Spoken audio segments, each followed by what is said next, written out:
secrets of the past are all around us, hidden in our streets, buried under our feet. And in this series, I'll be uncovering those secrets as I explore Britain's most historic towns. I'll decipher physical clues. Look at that. It's covered with lizard-like scales. And get to know some extraordinary characters who are often overlooked. He operated like a spy master. They lied, they deceived, they cheated. With the help of Ben Robinson's Eye in the Sky, I'll discover which towns across the UK reveal the most about each period in British history and find out how those stories still resonate today. 3,880. More and more individuals are still dying from the plague. Oh my goodness. From the adventurous Elizabethans to the elegant Georgians, from medieval knights through to the height of empire, I'll tell the story of an era through the story of a single town. Today, I'm in the town that for a century provided the brutal force that created the British Empire. It really is sort of a thriving war machine. And launched Britain's most celebrated hero into an epic battle with Europe's greatest powers. By the time we get to Trafalgar, Nelson has attained this semi-godhood status.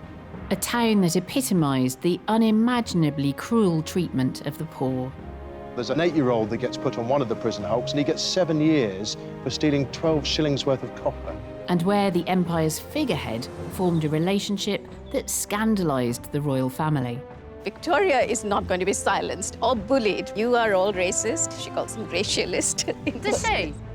If you want to understand Britain's relationship with its navy, its monarchy, its empire, Portsmouth is the place to come.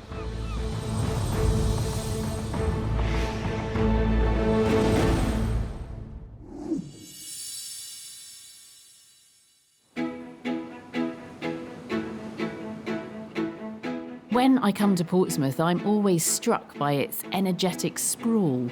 It is the most densely populated city in the UK outside London, with over 200,000 inhabitants speaking 100 different languages, all concentrated on and around Portsea Island. The city's new high-tech beacon is the glorious sail-like Spinnaker Tower. But it's the ocean and ships which still dominate the view. Every year, millions of travellers pass through this city en route to its ports. Ships set off to France and Spain, hovercraft to the Isle of Wight, and smaller craft sail off to who knows where. But the biggest ships here belong to the institution which has shaped this city through the centuries. Portsmouth is every inch a navy town. There's been a settlement on the southwest corner of Portsea Island since the late 12th century. But it was the Tudors who decided that the large protected harbour at the mouth of the Solent was the perfect location for a naval base. But it was over a roughly 100-year time span from the Napoleonic Wars through to the First World War that Portsmouth really gained its status as the most important naval port in the world. It was the powerhouse of the British Empire. From here, the Royal Navy spearheaded Britain's mission to become the most powerful nation on Earth. And astonishingly, from the Battle of Trafalgar in 1805 through Queen Victoria's 60-year reign, up to the shocking birth of the modern era in 1914, it succeeded. This island became the greatest modern superpower, violently establishing an empire that encompassed nearly a quarter of the world's total land area and population. It brought obscene wealth to a few and unimaginable misery to millions. We're at a point in time where we're re-evaluating empire and coming to terms with some deeply uncomfortable truths about what our country did in the 19th century. Today, if we see a country exploiting, even invading another, we see that as deeply objectionable, and yet that is part of our history. Now, the Navy was crucial to that empire-building business. And aerial archaeologist Ben Robinson is taking a look at why the Navy chose Portsmouth as its base. I've got a great view of old Portsmouth here and the harbour, a wonderful natural harbour based on a drowned river valley with deep channels running into it. But the real secret to this place is just coming up now, the Isle of Wight, there on the horizon. This creates a magnificent natural barrier, and it prevents the worst of the weather, the wind and the waves crashing into this embayment area, the Solent. This is a perfect place to base your navy. Geography may have made Portsmouth a natural choice as the home of the Royal Navy, but global politics brought Portsmouth centre stage in the 19th century. I'm meeting historian Dr. Carl Bell to understand the forces that stood between Britain and world domination. Carl, what was Britain's place in the world at the beginning of the 19th century? So Britain is in the middle of a 25-year war with France. France is its major rival as both of them emerge as the dominant imperial powers of the age. And the Napoleonic Wars leads to a very strange situation whereby you have Napoleon's mighty armies controlling the continent and yet very weak at sea. And you have Britain with this massive naval power but very weak army. If you're trying to maintain an increasingly globalised empire, surely naval power is where it's at. Right. I mean, that's vital to Britain's expansion as an empire after its loss of the American colonies. Britain's interest is fending off invasion from Napoleon and then also using their naval supremacy to start expanding their empire in new directions, developing their holdings in India, newly discovered Australia and places like that. If the Royal Navy was the chosen vehicle of British empire building, Portsmouth Dockyard was its engine. And by 1800, this had become the largest, most advanced industrial complex in the world. Presumably 19th century Portsmouth docks would have been even louder than it is today. Yes, it really is a sort of a thriving war machine. You've got about 4,000 people working here. And that must have been a fascinating time because having had shipbuilding going on here for centuries, it's now being utterly transformed by the Industrial Revolution. You have got the development of steam-powered mass production in Mark Isambard Brunel's blockhouse mill. But that's not the more famous Isambard Kingdom Brunel. No, it's his dad. Right. Mark Isambard Brunel was a French royalist who had to leave France during the French Revolution. Oh, he's Brunel. And while he was working on this, Isambard Kingdom Brunel was born in Portsmouth. And as well as this manufacturing, there's R&D going on. Yeah, you've also got the introduction of steam pumps to remove water from the dry docks that we're in at the moment. And then you also have circular saws being used so that they can cut timber faster as well. The result of all this industrious innovation was a mighty fleet led by one of history's most iconic warships, HMS Victory. Launched in 1765, she was reconstructed in 1803, making her one of the most technologically advanced warships in the vast fleet of the Royal Navy. And at her helm was one of history's greatest, if least likely, naval commanders. He's 5'4", he's blind in one eye, he's missing an arm, and perhaps most surprisingly, he suffers from crippling seasickness. I refer, of course, to Admiral Horatio Nelson. But both ship and commander were to become icons of the British Empire after the Battle of Trafalgar in 1805. I'm meeting historian Dr. Ryan Hanley on board HMS Victory to find out a little more about the reality of the man behind the myth. The Nelson we know is this commander of the fleet. He's famous, but what's his background? How does he get there? Throughout the 1790s, he's increasingly being seen as a bit of a rising star in the Royal Navy. But it's only after the Battle of the Nile in 1798 that it took it to another level. So by the time we get to Trafalgar, Nelson has attained this kind of semi-godhood status. And here we are talking about the Battle of Trafalgar, sitting on the deck of HMS Victory. And I think it's one of those moments where you just feel that kind of physicality of history. And of course, Victory left from here, left from Portsmouth. Absolutely, and when Nelson was making his way to HMS Victory, there were reports that crowds were lining the streets. There were people dropping to their knees and saying prayers of thanks that, you know, Britain had this legendary tactical genius going out and defending them from the horrors of a French invasion. What was so crucial about Trafalgar? What did that victory mean for Britain? It really secures Britain's sort of international supremacy in naval combat. It wouldn't be challenged seriously for maybe 100 years. The Battle of Trafalgar became an imperial foundation myth. But, as schoolchildren learn by heart, Nelson died at Trafalgar, ensuring his status as a martyr of the British Empire. With this martyrdom at the Battle of Trafalgar, you can understand why we still know his name so well today.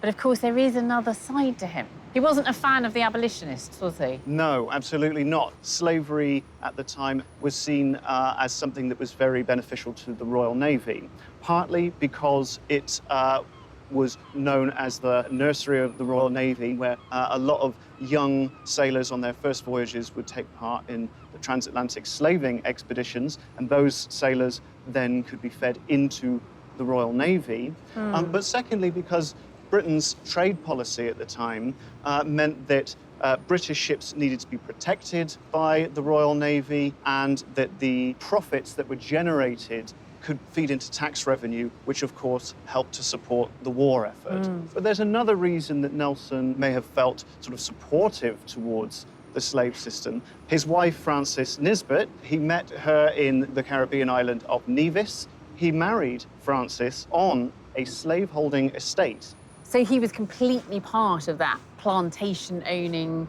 slave-holding slice of British society. Absolutely. That was his social circle. And he wasn't exemplary in his own personal life either, was he? Now, we used to think that his wife was cold and unfeeling and uncaring. Of course it's her fault. Of course Of course it's her fault. Of course it was her fault.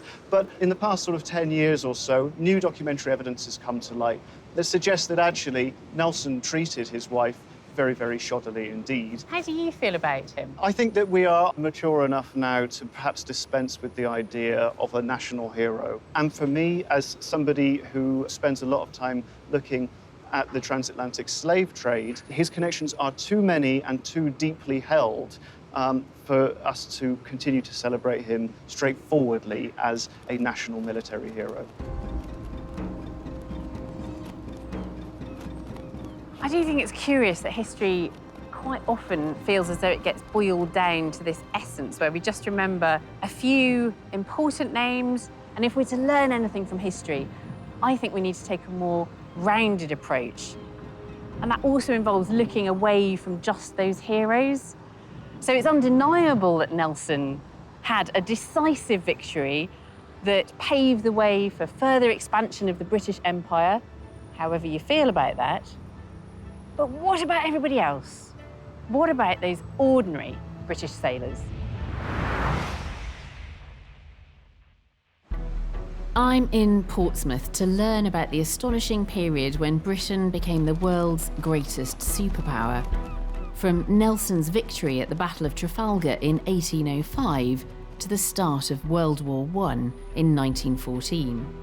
I've heard how Trafalgar secured a naval domination that drove the expansion of the empire. Now I'm keen to learn what life and death would have been like aboard the ships of the Royal Navy for regular sailors. I've actually driven quite a way out of Portsmouth to an outpost of Cranfield University's Ordnance Testing and Evaluation Centre, but there's a very good reason for being here, because this is one of the few places in the country where I can really get to see the harsh realities of life in the 19th century Navy.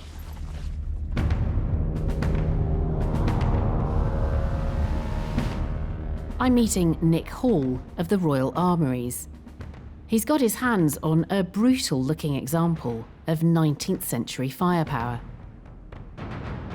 Tell me about this gun. This is a similar gun to the ones that would have been on the Victory then. It's a replica that fires exactly the same weight of shot as the 34 12-pounders on HMS Victory at the Battle of Trafalgar. But we're very lucky today because no one's firing back at us. Yeah. And it's difficult, really, to make the leap of imagination, knowing that cannonballs just the same are flying in from the enemy. And Terrifying, so yeah. you'll be next to a crewmate who's suddenly blown to bits, and you carry on. So hopefully what we're going to experience is the firing of a cannon like this, as would have happened on board the Victory, with all of the... How many cannons did it have on board? Just over 100. 100 of them. So we're just going to get a glimpse of that. And we've got a fragment of potentially a warship that we're coming alongside over there. The fragment of Warship is 50 metres away and made of oak timbers that replicate the density of an early 19th century ship's hull. And actually, we've got our amazing high-speed camera over there, so we'll capture it and we'll be able to slow it down as well. Right, I'm going to leave you to it. I'm going to retreat to a safe distance.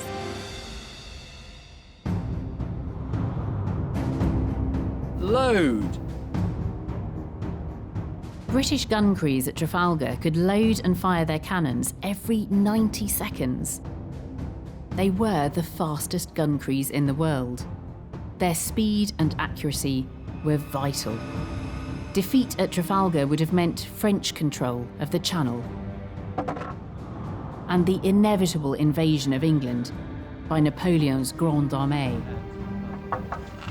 But the weight of the shot fired by Victory in its first broadside alone was 1¼ tons.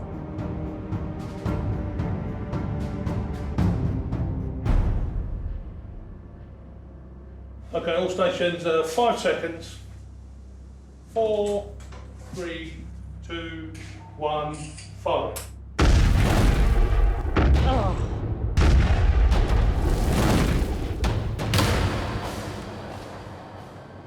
I was ready for that and it still freaked me out.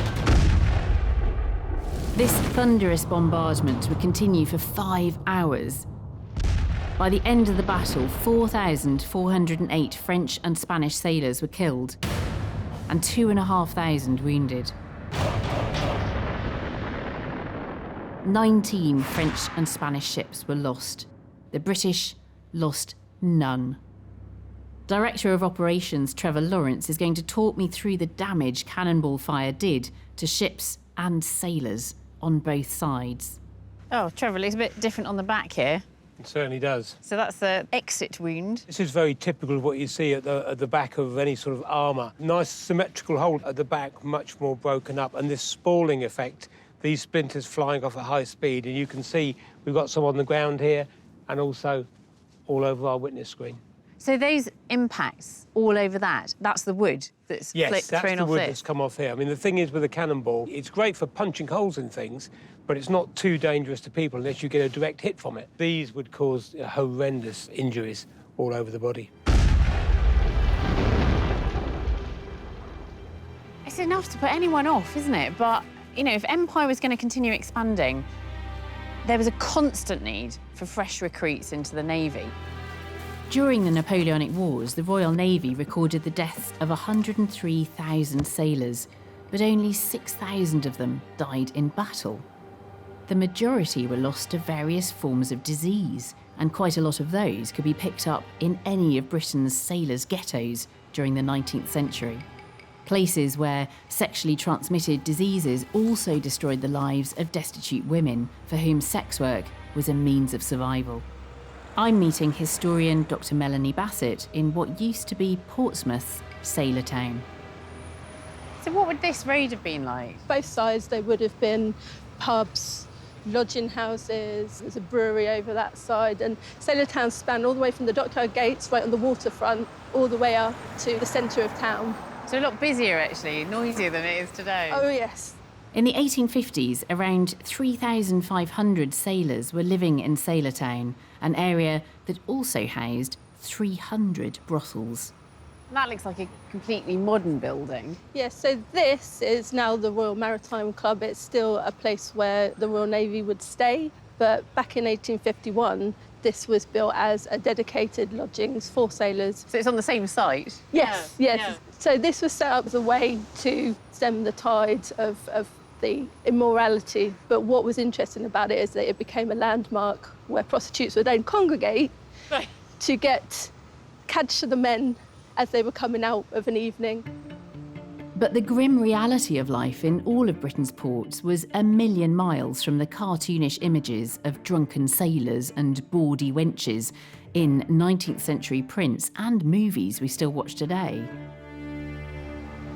This is a time where you've got no contraception, safe sex doesn't really exist, and sexually transmitted diseases must have been absolutely rife. So Portsmouth was identified as one of the areas to bring under the Contagious Diseases Act in the first of the acts in 1864. So these acts are really motivated by trying to protect the health of sailors. What do they mean? Well, they actually meant incarcerating women. Women in Portsmouth were incarcerated on average for 50 days. 50 days? Yeah. And presumably this act was designed as a deterrent to prostitution. Did it work? What was found was that the women, once they had a clean certificate, they were able to go out onto the streets with their certificate and use it as a unique selling point to attract business over other prostitutes. By the late 1800s, work in the new factories of the Industrial Revolution was providing a far more attractive alternative to a life at sea for the British poor. But the Naval Defence Act required the Royal Navy to be at least the size of the combined fleets of its two major rivals. That meant the Navy needed even more sailors, and help came from a brand new form of public relations created in Portsmouth. This is Portsmouth New Theatre Royal, and I'm here for a very special performance. I can't wait.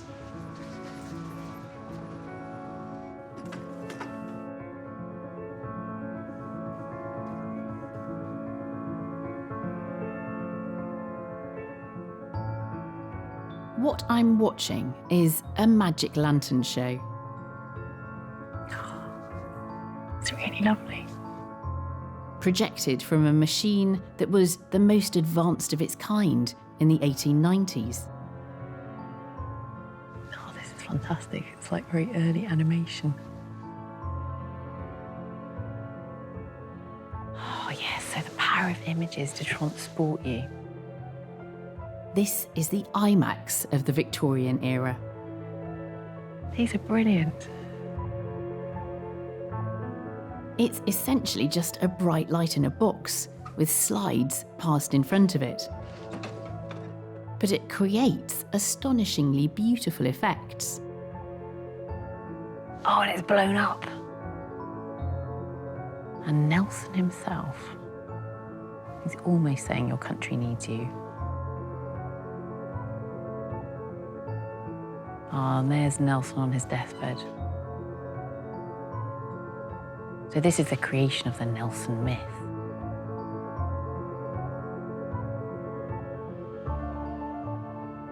Really beautiful. Jeremy Brooker is the man who's been treating me to this wonderful show.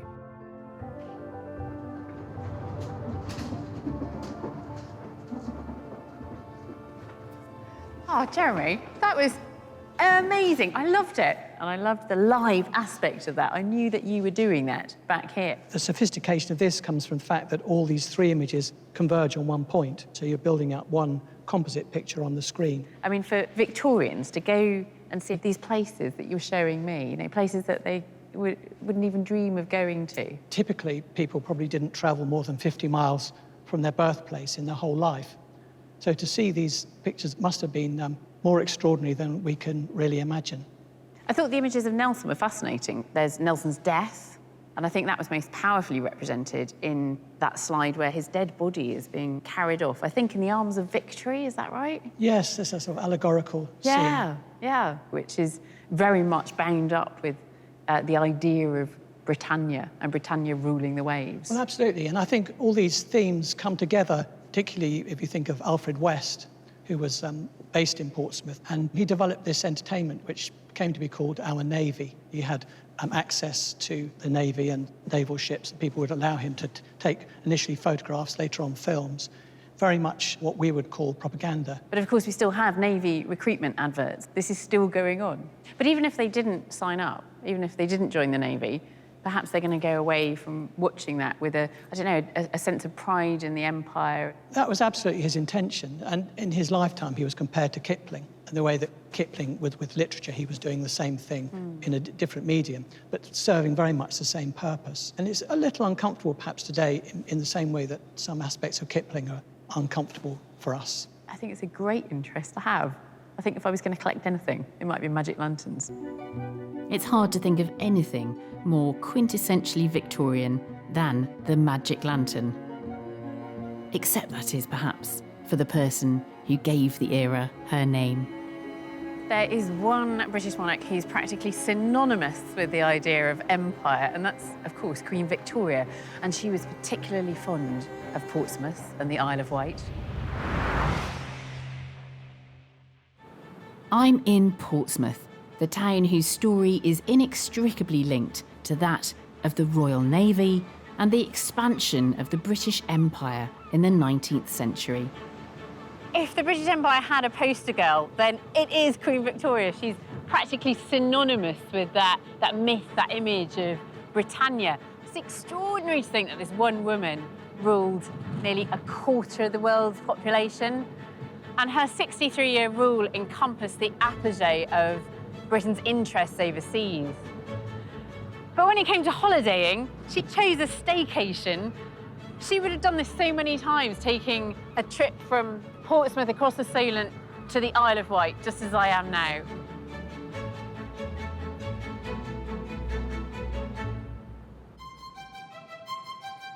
What drew her back was this place, Osborne House, the magnificent property her husband Albert designed himself in the classical form of an Italian palazzo, a style which belies a rather surprising interior. Wow, look at that ceiling. It's extraordinary, it's so ornate. This is all based on Indian architecture. There's just so much decoration everywhere, and it's kind of every Indian influence you could imagine, lots of different styles all kind of crammed together. I think that's Ganesh up there, that elephant-headed god. It's quite overwhelming.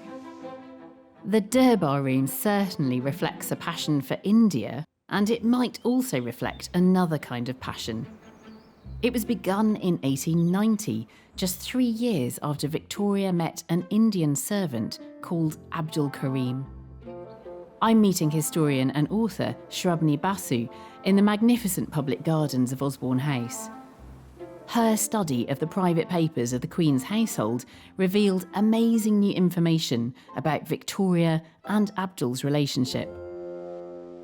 Tell me more about Abdul Karim. You've studied him, you found these amazing diaries that nobody'd really looked at before. What was that relationship about? How did they come to meet? He was sent as a Jubilee present. And this is he himself? He and there's another servant as well. So 2 of them are sent. And their only job was to stand behind her at table, look grand, and sort of represent empire. Very quickly we know, it's Abdul, that's her chosen one.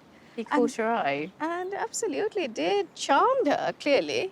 And within weeks, her world has changed. He makes her a curry. She eats her first authentic Indian curry and describes it as delicious. And guess what? Her favorite was chicken curry and dal. And so nothing's changed, really. It is interesting that she becomes very politicized and aware of Indian politics, thanks to Abdul Karim. The household, Victoria's own family, her son and heir, Bertie, Edward VII, then hates Abdul. They've done everything to get rid of him. He even tries to get rid of her on grounds of insanity, saying we might ask you to step down, which is really absolutely. I found this for Abdul. Because of Abdul. Yeah. And this is a little note in her doctor's diary. And nobody had seen it, I just found it. And I said, this is incredible. As a historian, finding something like that, I mean, that's amazing. You've just suddenly opened a window onto the past that nobody's been aware of before. It is. It's those moments you get goosebumps and you think, how could they do this? And they do. And then, of course, Victoria is not going to be silenced or bullied by her son or anybody else. So she gives them a earful, sends them a 30-page memo and says, He's staying. Abdul is staying. You are all racist. She calls him racialist. Does she? And so when she dies, what happens to Abdul then? Within hours of her funeral, there's a knock on his door, and they take everything that she's written, postcards, little notes saying, come and say goodnight to me, with little crosses for kisses. Take everything, and they make a big fire outside, and they burn it. He's treated like a common criminal. Not just him, all the other Indians are all sent back. I think Edward didn't want to see a turban anymore in this place. He didn't want to smell curries. They used to call them the Black Brigade. So anyway, that is the start of the Edwardian era then. And this very intimate story of Victoria and Abdul, what does that tell us about the British Raj? What does it tell us about Britain and India? Well, it tells us that it was a pretty racist setup because he faced real racism, so much racism. I think Abdul has got his place back because he was always painted as such a rogue. At the end of it is also a story about two human beings, a very lonely elderly woman who relates to a young man who, you know, just gives her a new sense of life, a sense of joy and friendship. Osborne House gives us this incredible insight into Queen Victoria's relationship with India, and it's such a gorgeous small palace. I can see why she loved coming here so much. Now, Ben Robinson is looking for clues as to how the royal family got here in style. We've just launched a drone here in Gosport, just across the harbour from Portsmouth, and I'm on the hunt for a railway. And here, you can see the blue line coming down. That's the main railway line, and it terminates here at Gosport Station. Intriguingly, there's another line running from it. That's the line I'm interested in. Queen Victoria had this little extension of a line here running out to a private jetty. Could any evidence of this survive in the modern landscape? I think the drone's in about the right position now, so I'll have a look. Oh, there we go. They've got it. That is definitely the old station. There's two parallel buildings there, the arches, and you can see where the track used to run through. Now, I've lost it in the trees there, but wait a second. There it is again. There's still sleepers and rail lines there. And the car's just crossing a sort of speed bump, which is also on the line of the track. But here, this margin, this grassy margin, that is definitely the line of the track, and it's never been built on. Where does it go? That's it, spin round, and then it seems to terminate there. But according to the map, it's at this point that it went off. Yep, that's the jetty, that's the shape I saw on the map. So the Royal Station somewhere in here, the Royal Waiting Room. It's incredible to think that the route still survives. And people walk by this every day and maybe are not aware of its royal association. The royals may have arrived in style, but theirs was a lifestyle far removed from that of the British working class, for whom basic survival was a struggle. Poverty would often lead to petty crime, but falling foul of the law was something best avoided.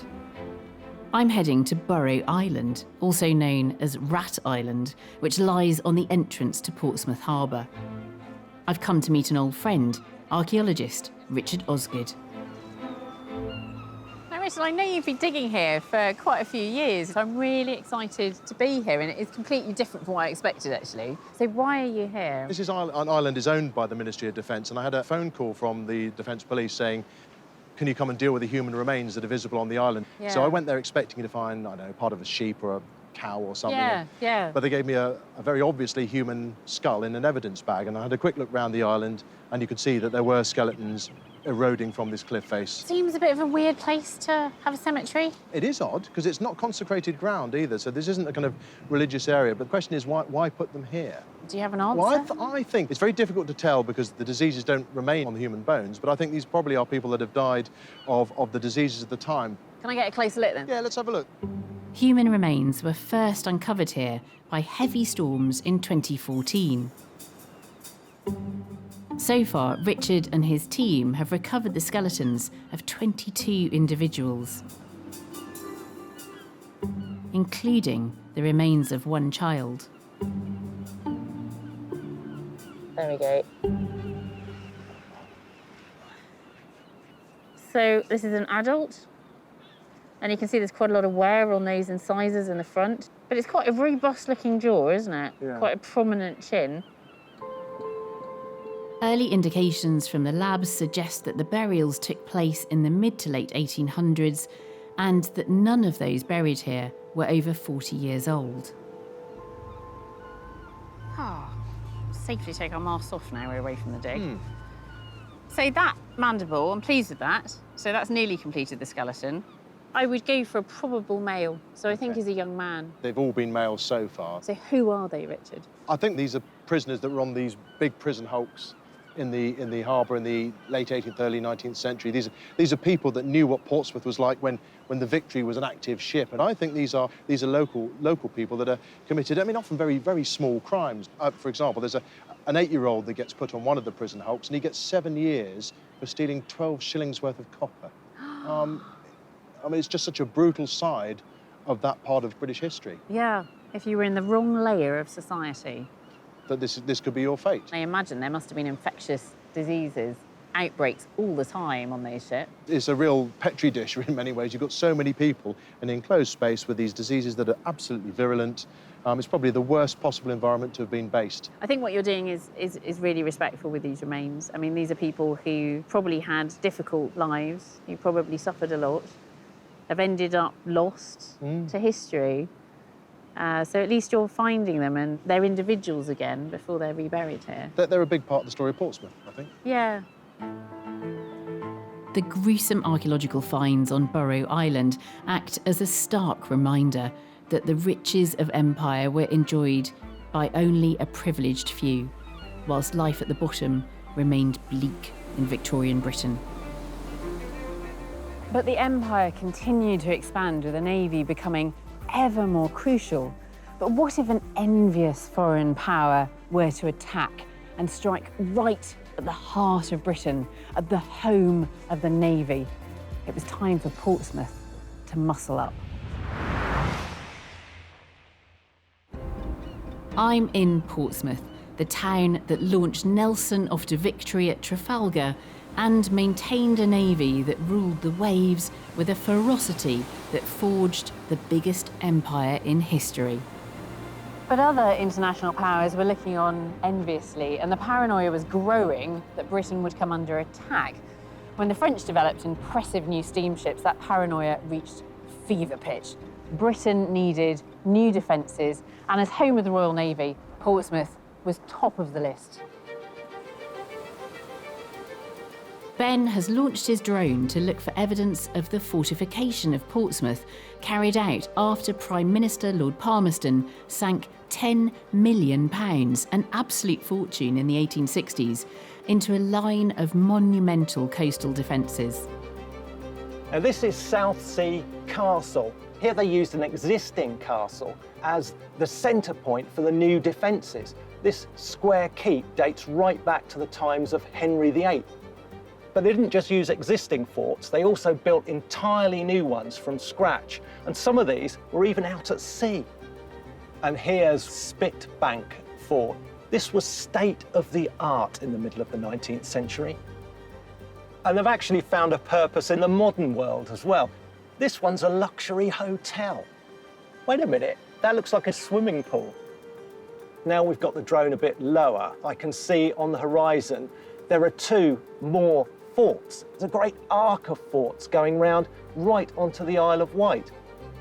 And here at Fort Brockhurst, we've got forts well inland, a whole chain of defences. This must have been one of the most heavily defended places on the planet.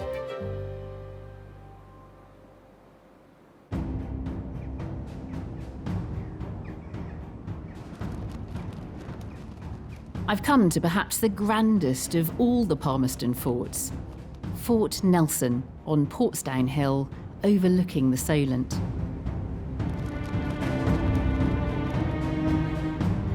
And I'm meeting custodian Marcus Harrison on the highest point of this monumental 6-sided structure, one of the biggest forts ever built in 19th century Britain. Amazing position for this fort. I mean, what a view. That is fantastic. But it does seem to be a very long way away from the harbour to be of any practical use, really. It does, but the whole idea was to deny the French the high ground. Portsmouth Harbour is just under 4 miles away from here. If the French had landed either east or west of us, they could have taken this hill and then bombarded Portsmouth, denying the Empire its greatest naval base. Britain was defending its navy by holding this hill. So these forts form a kind of protective backup for the navy, Very much so, very much so. Where does this idea come from, building what is effectively a big castle? These are based on what they call the Prussian design, a continental system that laid down fire that ensured the enemy couldn't pass between them. Right. Because many people would argue, why on earth would you just not go round them? So the firepower in these big forts Yes. was enough to basically cover the gaps between them? Absolutely. So they would have flanking fire. These were massive guns. I mean, these 68-pound smoothbore cannon. That is enormous. You know, when you compare that to the 12-pound cannon on the Victory. Absolutely. This fort was vital to the defence of Portsmouth and the Royal Navy, so it needed to be secure. Had any French forces evaded the crossfire from neighbouring forts, they were in for a nasty surprise.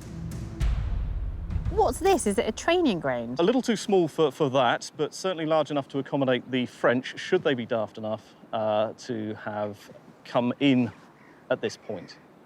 These gates at each corner would have been locked, and open fire would have happened from these gun loops here and here. So it's a trap? It's a trap. The killing fields is what they're known as, and a nasty spot indeed. But of course, this is all completely theoretical. Because it never happened. The French never invaded. They never invaded. Is this a folly? No, and Palmerston's follies are what they are known as by many, principally because of the huge expenditure of the state at the time to ensure that these were built and never used in anger. But the preventative measure, of course, should be considered. You know, we still have these discussions about our defences today and say, you know, is it totally unnecessary expenditure? Absolutely. I mean, you only need look at Trident.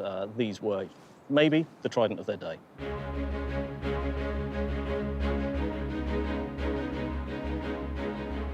So I don't know if we'll ever actually really know if these Palmerston forts were necessary, but what is for sure is that the British Empire was now under threat.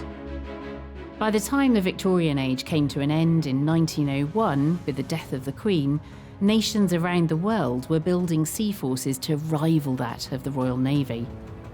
The immediate threat came from Germany, led by Victoria's grandson, Kaiser Wilhelm II. But then, a man called Jackie Fisher enters our story. To find out more about this intriguing character, I'm meeting Nick Hewitt, Head of Collections and Research at the Museum of the Royal Navy. And who is Jackie Fisher? So Jackie Fisher is the first Sea Lord. He's the operational head of the Navy. What he is a technocrat. He's an innovator, and he does a root and branch reform of the Navy. He tears it all up and starts again, and perhaps the most visible way he does that is in the design of the battleships. Including this one. Including Dreadnought. This is amazing. Dreadnought is a game changer for naval warfare. She's a completely new design, and she's built here. She's built literally just over there underneath the infrastructure for the aircraft carriers. And these are the photographs from building Dreadnought herself, so 1905. Yeah, so they photographed every stage.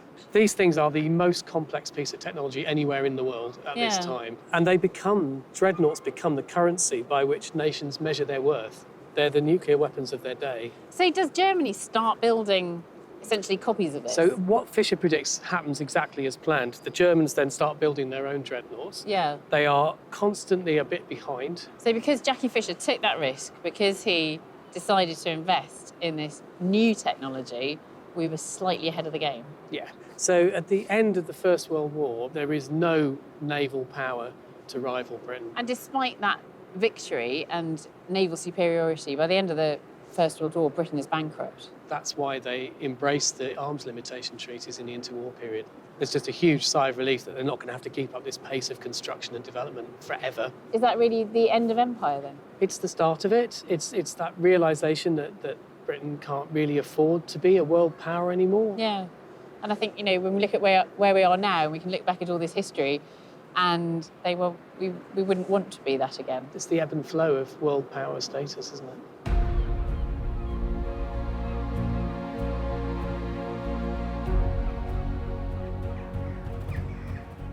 The days of empire are long gone, but Portsmouth is still the home of the Royal Navy, of course, and will always be associated with that particular period of history, from the Battle of Trafalgar up to the outbreak of World War I. In just over 100 years, Portsmouth would launch the fleet that would lay the platform for the biggest empire in history. See its streets awash with the drunken sailors who'd helped Britannia rule the waves. Welcome an iconic queen. Become one of the most fortified towns on the planet. And build the ship that changed the world. Empire has become an uncomfortable truth as we try to come to terms with the human cost and the exploitation of that incredibly rapacious, expansionist period of Britain's past. But we cannot ignore history. We must face it. We must try to understand it. And that empire wouldn't have been possible without the Royal Navy, a navy that has long called Portsmouth its home.